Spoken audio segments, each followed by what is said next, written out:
오늘 우리에게 주신 말씀은 이 보라라는 말로 시작합니다. 우리 성경에는 번역이 되지 않았습니다. 이 말은 주의 깊게 살펴보라 하는 뜻입니다. 혹은 이것을 너희들이 놓치면 안 된다. 그러므로 이것을 놓치지 말라 하는 의미입니다. 이 보라라는 이 말은 어떤 중요한 부분에 사람들의 시선을 집중시키기 위해서 이 말을 씁니다. 보라, 이것을 놓치지 말라 하는 뜻입니다. 그러니까 이것이 중요한 것이라는 것이죠. 무엇이 중요하다는 겁니까? 복음을 전파할 때 커다란 반대에 직면하게 될 것이라는 이 사실이 중요하다는 겁니다. 그래서 예수 그리스도께서는 복음 전파자들이 받을 고난에 대해서 말씀을 하십니다. 복음 전파를 할 때 예수의 제자들이 받게 될 피팍과 고난에 대해서 말씀하시기 때문에 지금 너희들이 보라고 말씀하고 있습니다. 그러므로 이 시간 우리도 정신을 바짝 차리고 잘 듣도록 하십시다. 복음 전파자들인 주님의 제자들이 받아야 할 피팍은 유대인들로부터 받는 것뿐만 아니라 이방 권력자들로부터도 받게 될 것이라는 겁니다. 그런 이방 사람들, 특별히 이방의 권력자들로부터도 이 피팍을 받게 될 것이라고 말씀하고 있습니다. 그리고 이 박해는 미래의 복음을 전파하는 곳에는 언제 어디서나 겪게 될 것이라는 겁니다. 그러나 피팍을 받는 자들은 걱정할 필요가 없습니다. 왜냐하면 이 피팍을 받는 사람들을 도우시는 분이 계시기 때문입니다. 그분이 누구이죠? 바로 성령 하나님이십니다. 그리고 반드시 구원을 받게 될 것이며 주님께서 재림하실 것을 약속하고 있는 것입니다. 그러므로 복음 전파자들이 받는 피팍은 영원하지를 않습니다. 정말 영원하지 않습니다. 종국에는 하나님의 축복이 우리들에게 임하게 될 것입니다. 그리고 이 본문을 보면은 우리 예수 그리스도께서는 내가라고 하십니다. 그리스어법을 보면은 동사에 주어진 인칭이 다 포함이 되어 있어요. 동사의 성수격이 포함이 됩니다. 그러므로 굳이 인칭 대명사 주격을 기록하지 않아도 됩니다. 그러나 우리가 16절을 보면은 굳이 내가라는 주어를 예수님이 사용을 하고 있습니다. 그렇지 않습니까? 내가라는 주어를 사용해서 예수 그리스도께서 말씀을 하십니다. 그 이유가 뭡니까? 그 이유는 제자들을 복음 전파자들로 내보내시는 분은 누구라는 겁니까? 바로 나라는 겁니다. 즉 주 예수 그리스도 자신이라는 거예요. 너희를 파송하는 자는 사람이 아니라 바로 내가 파송한다는 겁니다. 우리 주님께서 절대적 주권을 가지시고 제자들을 복음 전파자들로 보내신다는 것을 강조하고 있는 것입니다. 그러면서 예수 그리스도께서 뭐라고 말씀하십니까? 내가 너희를 보냄이 양을 이리 가운데로 보낸 것과 같다라고 말씀하십니다. 마태복음에서 양은 대부분 이스라엘을 중심으로 하는 교회를 가리키고 있습니다. 그 반면에 이리는 누굽니까?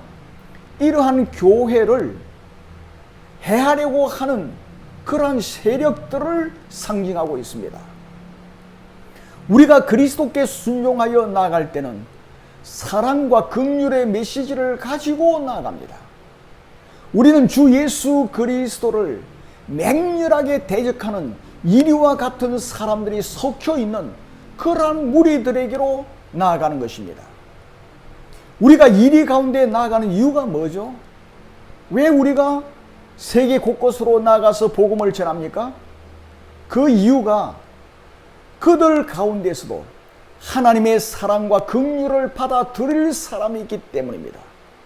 그 수많은 사람들에게 복음을 전하면은 그들 가운데 하나님의 사랑을 받아들이고 하나님의 긍휼을 받아들일 사람들이 있기 때문에 그렇게 하는 것입니다. 그렇기 때문에 우리는 반드시 나가야 하는 것입니다. 그러나 우리가 맹목적으로 나가서는 안 됩니다. 우리는 나가되 은혜를 가지고 나가야 되고 진리를 가지고 나가야 됩니다. 그냥 나가면은 되는 게 아니에요. 진리와 함께 은혜를 가지고 나가야 합니다. 은혜는 뭡니까? 비둘기와 같이 순결한 것입니다. 진리는 뭡니까? 뱀같이 지혜로운 거예요. 그래서 예수 그리스도께서는 너희는 뱀같이 지혜롭고 비둘기같이 순결하라 그렇게 말씀하십니다. 이 뱀은 뱀들이에요. 창세기 3장 1절에 나오는 뱀, 그것을 70인역에서는 이 본문의 용어와 동일하게 번역을 했습니다. 그러니까 구약 성경은 히브리어로 기록이 되어 있거든요. 그 히브리어의 구약을 헬라말로 번역한 사람들이 70인역이라고 하는 그러한 70인 학자들이 모여서 번역을 했습니다. 그래서 70인역이라 그래요.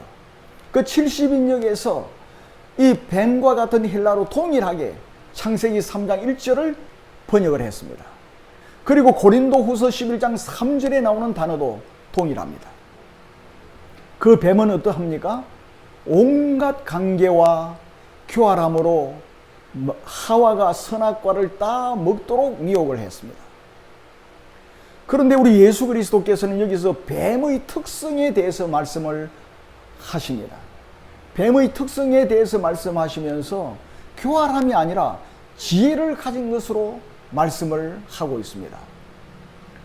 그리고 유대인들은 이 비둘기를 분노하지 않는 선과 악에 오염되지 않는 순결을 상징하고 있습니다. 뱀은 순결인데 분노하지 않는 선이에요. 선을 가지고 있는데 분노하지 않아. 그리고 악에 오염이 되지 않는 순결을 상징할 때 이 비둘기라고 말합니다. 그런데 예수 그리스도께서는 뱀과 비둘기는 모두 박해와 관련하여 지금 사용하고 있습니다. 우리가 로마서 16장 19절을 보면은 너희가 선한 데 지혜롭고 악한 데 미련하기를 원한다 그렇게 말씀하고 있습니다. 그 박해와 관련해서 뱀과 비둘기를 말씀하고 있는 거예요. 그러니까 복음 전파자가 악한 세력으로부터 박해를 받을 때 어떻게 하라는 겁니까? 뱀과 같이 지혜롭게 하고 비둘기와 같이 순결하게 하라는 겁니다. 이 말은 통찰력을 가지라는 겁니다. 우리가 박해를 받을 때 통찰력을 가지고서 우리 예수 그리스도께서 하셨던 것처럼 간사하지 않는 선으로서 악을 이기라는 겁니다. 교활하고 간사하게 사람들을 대적할 수가 있습니다. 그런데 우리는 간사하지 않는 선한 마음을 가지고 그들의 악을 이기라고 말씀하고 있습니다. 이것은 참 쉬운 게 아닙니다만 우리 예수 그리스도께서는 그렇게 말씀하고 있습니다. 선이 없는 지혜는 뭡니까? 간사입니다. 간사는 선이 없어요. 지혜는 있는데 선이 없는 게 간사입니다. 그리고 지혜가 없는 선은 악한 세력을 이기지 못해요. 지혜가 없어요. 그런데 선은 가지고 있어요. 그러면 악한 이 마귀를 이길 수가 없는 거야.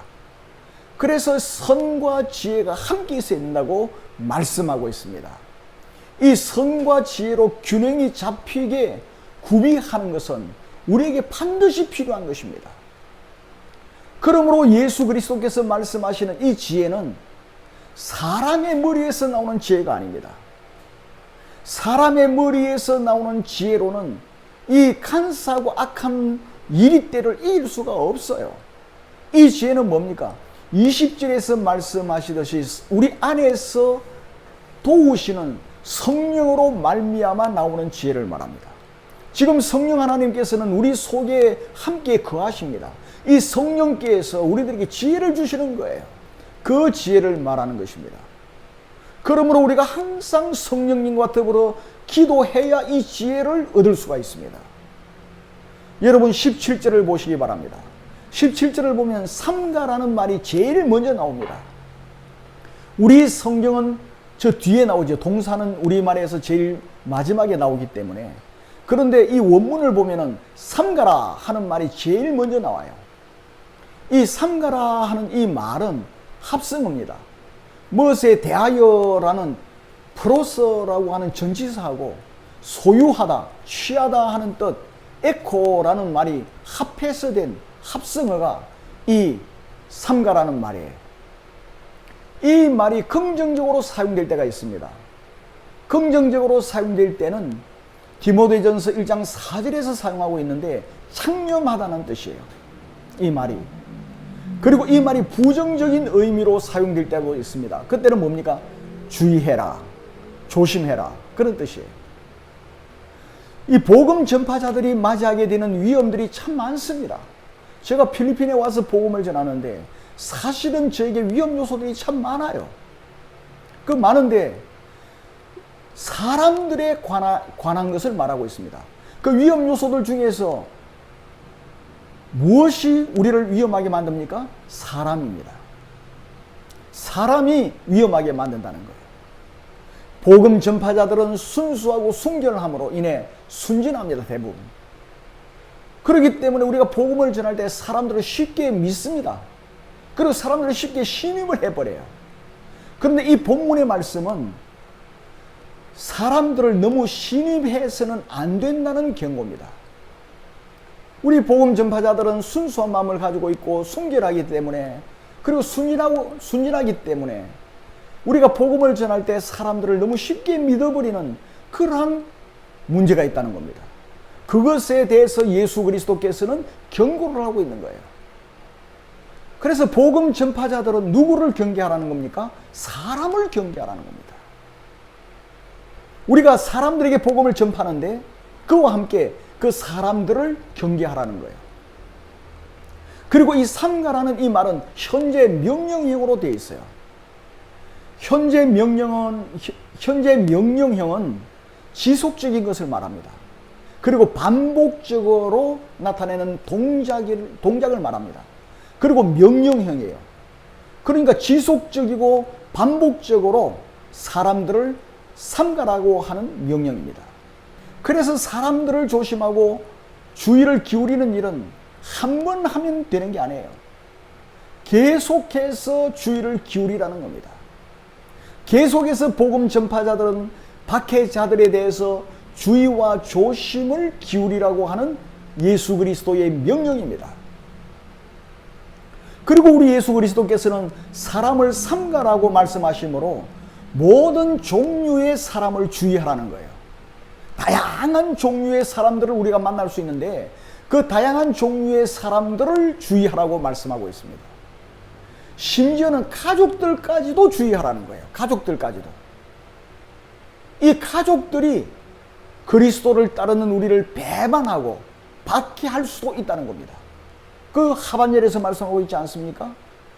그래서 모든 사람들을, 복음을 전파하는 사람들은 주의를 해야 되는 거예요. 그리고 우리 예수 그리스도께서는 어떤 지역에서는 복음 전파자들을 공회에 넘겨주겠다는 겁니다. 이 고소를 한다는 겁니다. 고소를. 그래서 박해를 하는 겁니다. 심지어는 채찍질까지 할 것이라고 말씀하고 있습니다. 복음 전파자들이 무슨 잘못이 있습니까? 그런데 괜히 고소를 하고 고발을 하고 심지어는 채찍질을 하는 그러한 일들이 있게 될 것이라는 거예요. 우리 예수 그리스도께서는 어떤 제자들은 총독들과 임금들과 같은 더 높은 권세자들의 주목을 받게 될 것임을 경고하고 있습니다. 높은 사람들의 주목을 받게 될 것이라는 겁니다. 왜냐하면 우리가 전하는 이 예수 그리스도가 왕이요, 예수 그리스도가 주라고 복음을 전하기 때문에 권세자들은 자기가 주고 자기들이 왕이라고 생각하는데 예수가 주요 왕이라고 하기 때문에 복음 전파자들을 박해하는 것입니다. 그렇게 해서 신문을 하기도 하고 감옥에 가두기도 하고 심지어는 죽일 수도 있다는 경고를 하고 있는 것입니다. 복음 전파자들은 항상 죽음을 옆에 달고 사는 것이에요. 예수 그리스도께서는 복음 전파자들은 개인들에게 핍박을 받을 뿐만 아니라 합법적인 당국자들에게도 박해를 받을 것이라고 우리에게 말씀을 하고 있습니다. 여러분 18절을 또 보시기를 바랍니다. 18절을 보면은 우리 예수께서는 또 너희가 나로 말미암아 총독들과 임금들 앞에 끌려 가리니라고 말씀하고 있습니다. 여기에서 중요한 단어가 뭡니까? 나로 말미암아라는 말씀이에요. 예수 그리스도로 말미암아라는 말입니다. 이 나로 말미암아라는 이 말은 너희들이 나와 연관이 되어 있기 때문에 라는 말입니다. 우리가 예수 그리스도와 연관이 되어 있는 사람들입니다. 저와 여러분은 주님과 연관이 되어 있는 사람들이에요. 이 얼마나 영광스럽습니까? 예수님과 연관이 되어 있는 우리는 총독들과 임금들과 같은 높은 권세자들에게 끌려갈 수 있을 것이라고 말씀하십니다. 왜 끌려가죠? 우리가 이 예수 그리스도는 하나님의 아들이라고 증거하기 때문입니다. 이 예수님이 이 땅을 구원하기 위해서 오신 구세주라고 선포하기 때문에 그렇습니다. 이분이 왕이요 이분이 주라고 선포하기 때문입니다. 예수님이 대제사장들과 로마의 총독 빌라도에게 끌려가 신문을 받으셨습니다. 그와 같이 우리도 신문을 받게 될 것이라는 겁니다. 왜 그렇습니까? 우리가 예수님과 연관이 되어 있기 때문입니다. 우리가 예수님을 구세주라고 선포하기 때문에 우리도 예수님처럼 그리스도의 고난에 동참하게 되는 것입니다. 이 총독들로 번역된 이 말의 원형은 에이게이몬이라는 말입니다. 이 말은 로마 황실의 관리자들 그리고 고위 공직자들을 나타내고 있습니다. 그리고 이 임금들이라고 하는 이 말은 절대적인 권세를 가지신 하나님에게 쓰거나 예수 그리스도를 가리키는 말입니다. 그러나 여기에서는 그 당시 분봉왕 혹은 지방을 통치하는 통치자들을 나타내고 있는 것입니다. 그 사람들에게 어떻게 된다고요? 너희가 끌려가리니라고 말씀하십니다. 이거 수동형이에요. 수동형. 복음을 전하는 우리가 단지 복음을 전파한다는 이 사실 때문에 끌려가는 것입니다. 우리는 수동적으로 끌려가서 고난을 받게 될 것이라는 미래의 상황을 말씀하고 있는 거예요. 우리가 예수 믿고 구원받아서 신앙생활하면은 모든 것이 형통하고 부자 되고 3년 예수 믿어서 부자 안 되면 잘못 믿고, 그게 아니라 예수를 정말 잘 믿고 복음을 전가하고 복음을 선포하면은 끌려가서 고난을 받게 될 것이라는 거예요. 왜 복음을 전파하는 사람들이 총독들과 임금들 앞에 끌려가서 고난을 당하게 되는 것입니까? 18절 하반절에서 말씀하고 있습니다. 이는 그들과 이방인들에게 증거가 되기 위해서라는 겁니다. 하나님께서는 이 핍박을 역으로 이용을 하세요. 역으로. 복음 증거자들이 높은 사람들 앞에서 신문을 받는 일은 우리에게는 두려운 일이에요. 그러나 이러한 박해와 고난으로 인해서 역설적으로 그들에게 복음이 증거되는 것입니다. 임금들이나 또 총독들이 복음을 접하게 되는 거예요. 복음 전파자들을 신문을 합니다. 또 대답을 합니다. 그러므로 인해서 그들이 복음을 접하게 되는 거예요. 그들이 복음을 받게 된다는 것입니다. 이 말은 미래 수동형입니다. 우리가 복음을 전파합니다. 미래의 사람들과 왕들 앞에 끌려가서 복음을 전파해요. 고난을 받으면서 복음을 전하는 것입니다. 우리가 어떤 고난을 당한다 할지라도 사랑과 선한 의도로 복음을 전합니다. 우리가 복수를 한다든지 그들에게 협박을 한다든지 그렇게 하지 않아요. 끝까지 사랑과 선한 의도로 복음을 전합니다. 그리고 복음을 위하여 억울하게 고난을 당합니다. 억울하게 고난을 당해도 그들을 그리스도 예수 안에서 기도로 그들을 도웁니다. 그러한 고난으로 인해서 총독들이나 왕들이 수동적으로 복음을 받게 되는 거예요. 증거를 받게 된다는 겁니다. 그들은 이 사람들을 핍박하는 거예요. 자기들이 왕이라고 생각합니다. 그러나 만왕의 왕이신 예수 그리스도께서 이 복음 전파자들을 통해서 그들에게 복음을 증거하고 예수 그리스도를 증거하기 때문에 그들은 수동적으로 복음 증거를 받게 되는 것이라. 그게 이 본문의 말씀입니다. 이해가 되셨습니까? 인간적으로 볼 때 고난을 당하고 그들은 핍박을 가지만은, 그러나 하나님의 놀라운 섭리 속에 그것을 역설로 사용하는 겁니다. 그들이 증거를 받게 될 것이라는 거예요. 만일 우리가 복음을 전함으로 이처럼 그들 앞에 끌려가지 않는다면 어떻게 되겠습니까? 그들이 예수 그리스도를 접할 길이 없는 거예요. 그 높은 사람들, 법관들, 왕들, 총독들이, 복음 전파자들이 고소를 당해가지고 그들 앞에 끌려가지 않으면 그 사람들은 뭐가 답답해서 예수 그리스도에 대해서 살펴보겠습니까? 이 세상에 모든 게 다 있는데요. 어쩔 수 없어서 고소를 하니까 그들이 신문을 하느라고 이 복음 전파자들을 신문하게 되고 그로 인해서 증거를 받게 된다는 것입니다. 2000년 기독교 역사가 참된 성도들의 고난과 순교의 역사지 않습니까?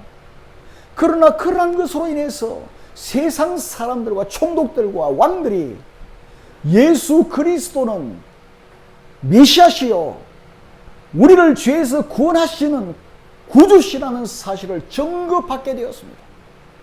아그리빠 왕도 그랬습니다. 그리하여 복음이 계속 전파되었습니다.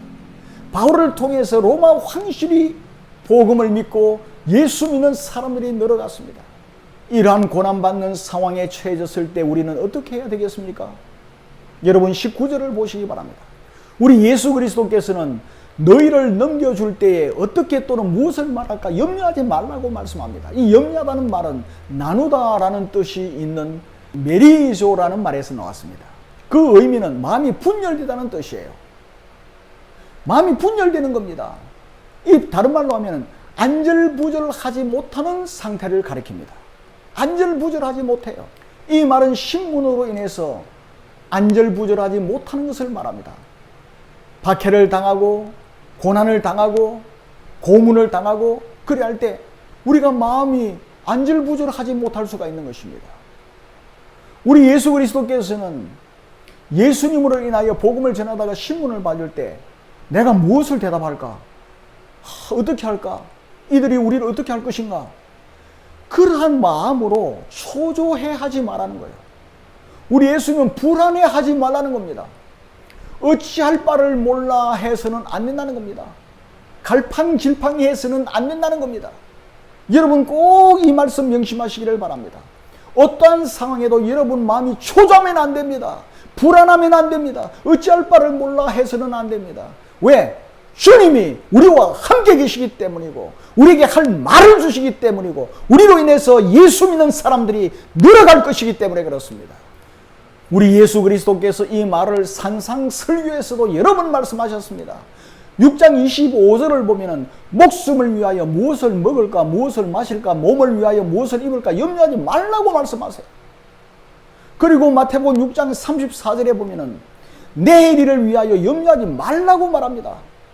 참 우리는 내일을 위하여 얼마나 염려를 많이 합니까?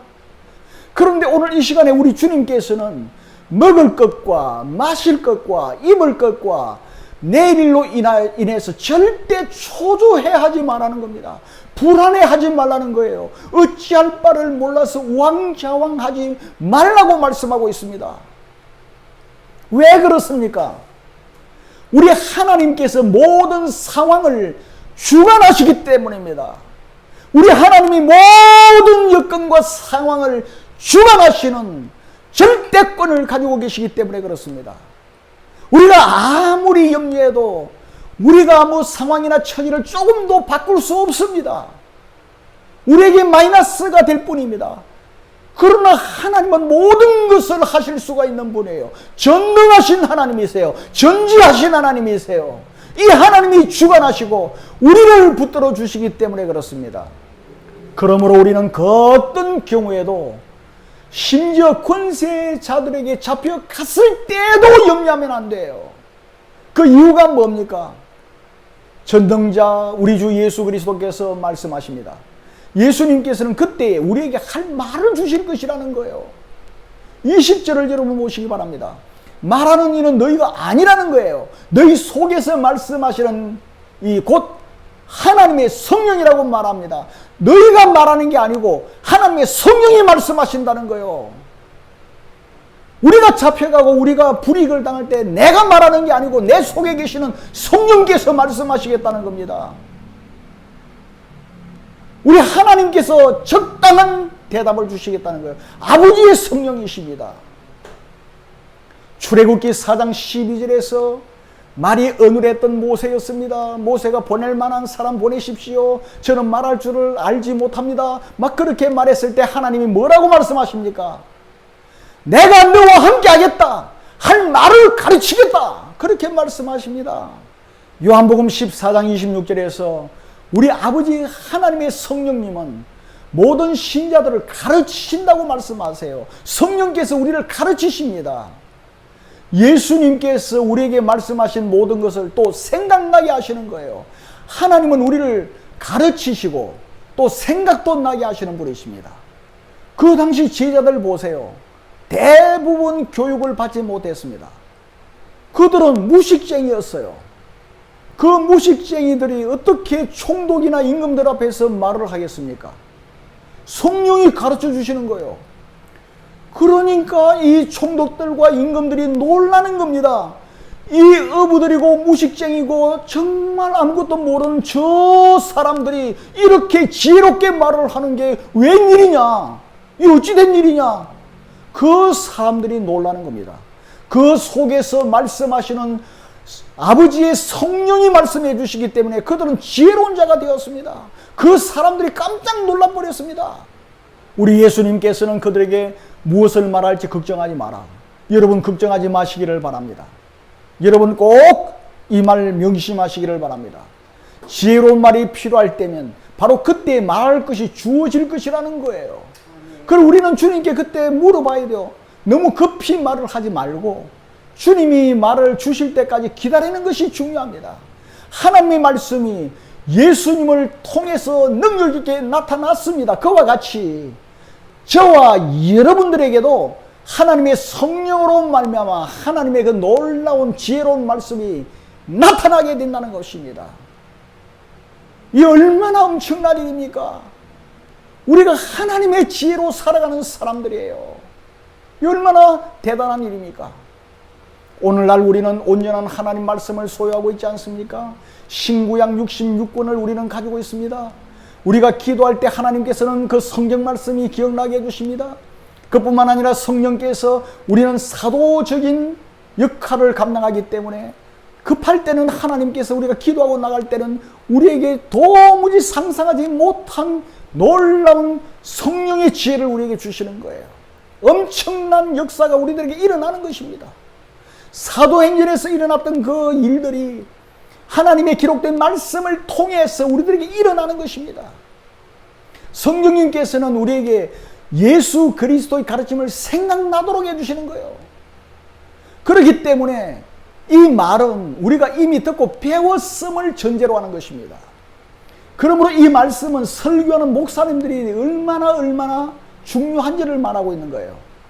목사님들은 반드시 성경을 설교를 해야 돼요. 설교하러 올라가 가지고 세상 이야기, 교훈 이야기, 잡담 이런 이야기로 시간 다 보내버리고 성경을 깊이 묵상해서 설교할 시간이 없어요. 그러니까 올라가서 이런저런 이야기를 하다가 시간 보냅니다. 그리 하면은 성도들이 배운 게 없어요. 많이 듣기는 들었는데 성경을 배우지를 못해서 성경을 배우지를 못하니까 성경을 몰라요. 그래서 성도들이 어려움에 처했을 때 아무 말도 하지 못하고 마귀의 노리개감밖에 되지를 못하는 것입니다. 마귀와의 싸움에서 무기를 가지지 못하기 때문에 질 수밖에 없는 거예요. 우리의 무기는 뭡니까? 말씀이거든요. 우리의 칼이 뭡니까? 말씀의 검이거든요. 그런데 하나님 말씀을 맡은 목사님들이 세상 이야기, 교훈 이야기, 뭐 잘 사십시오, 착하게 사십시오, 그리 살면은 여러분들이 잘 될 겁니다. 이렇게 해서는 안 된다는 겁니다. 성경 말씀을 듣든지 아니 듣든지 성경 말씀을 그대로 전해줘야 된다 그 말이에요. 이 말씀을 듣고 배운 하나님의 백성들이 말씀으로 무장을 해가지고 세상을 이기고 성령 하나님이 말씀해 주시는 그 말씀을 증거하고 그러므로 인해서 하나님의 나라가 확장이 되게 되는 것입니다. 그러므로 사랑하는 성도 여러분, 우리는 어려움에 처해졌을 때 무엇을 말할 것인가, 어떻게 할 것인가, 여러분 이 시간 이후로 염려하지 마시기를 바랍니다. 지혜의 영이신 성령께서 적절한 대답을 여러분에게 주실 것입니다. 그리고 그러한 말을 주시도록 여러분이 기도하시기를 바랍니다. 걱정하는 대신에 기도하고 주님을 바라보면 돼요. 그리고 평소에 우리는 성령님을 의지하는 훈련을 해야 돼요. 우리가 살아가면서 성령님을 의지해야 됩니다. 여러분 염려하지 마시기를 바랍니다. 오늘 본문의 말씀이 우리에게 주시는 말씀이에요. 염려하지 말라는 겁니다. 초조하지 말라는 거예요. 불안해하지 말라는 겁니다. 어찌할 바를 몰라서 갈팡질팡하지 말라는 겁니다. 왜 그렇습니까? 아버지의 성령께서 우리와 함께 계시기 때문에, 우리에게 할 말을 주실 것이기 때문에, 우리에게 지혜를 주실 것이기 때문에 우리는 어디에서든지 지혜롭게 살아가서 하나님께 영광을 돌리게 될 것이고, 하나님의 살아계심을 증거하게 되는 복의 근원의 축복을 다 받게 될 것을 믿습니다. 이러한 축복이 바로 우리들에게 임하여 있고, 우리 주 예수 그리스도께서 언젠가 다시 오실 것인데, 그때 우리가 춤을 추면서 주님을 맞이할 수 있도록 우리 하나님께서 우리에게 만복을 주실 것을 믿습니다.